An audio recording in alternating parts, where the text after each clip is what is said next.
Malawi Brief.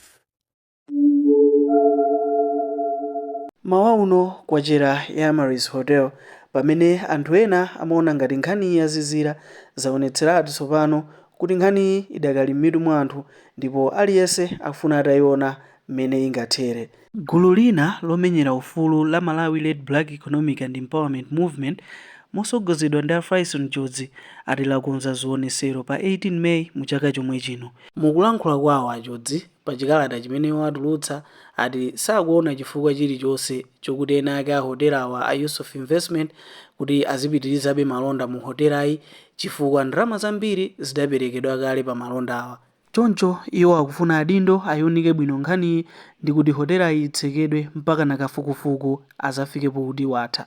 Chodzi atinso bungwe lawo lagwirizana ndi anthu ogwira ntchito mboma omwenso akakhale nawo pa zioneserozi zomwe zikachitikire ku hotela komweko.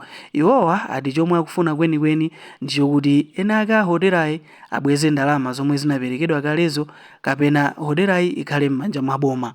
Tili pa nkhani yomweyi, Dickson Kashoti amenenso ndi mtolankhani otchuka akuzuzula Colleen Zamba pakusapezeka kwawo ku komiti imene ikuyendesa kafukufuku wa malonda a hotelayi. Akashoti anayamba kufunsa anthu za mmene zikanakhalira zikadakhala kuti amene sakuoneka ku kafukufukuyu ndi Attorney General Frank Betta kapena Justin Saidi omwenso ndi amene alowa m'malo pa udindo umene anali a Colleen Zamba. Iwowa adandaulira anthu amene akhala chete pa nkhani ya Zamba kunena kuti iwo omwewonso ndi omwe akhala akupanga phokoso pa za amene akufunika kukaonekera ku kafukufuku ameneyi. Polankhulapo pa nkhani yokhuzana zifukwa zimene Azamba adapereka zimene zikuwapangisa kuti asapezeke ku kafukufuku wa malondayo, Akashoti ati Azamba amafunikira apereke umboni oti iwowo akulandiradi chithandizo cha mankhwala kunja komanso apereke nthawi imene akuona zoti chithandizochi chizathere ndi cholinganso chopereka mpata ku gawo la kafukufuku amene akupitirira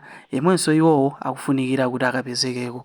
Akashoti sadayisiyirepo pa nkhani pomwenso alangiza komiti imene ikuyendesa kafukufukuyi kuti aonesese kuti Azamba apezeke kumaloko, potengeranso kuti iwowa adanena zoti aliyense okhuzidwa pa nkhaniyi akuyeneka kufika mu kafukufukuyi kuti adzathe kupereka mbali yake ya nkhaniyi. Mmenemo ndi mmene zilili pakadali pano, koma pamenenso takhala tikukambirana kwa nthawi yayitali zokhuzana ndi nkhani imeneyi.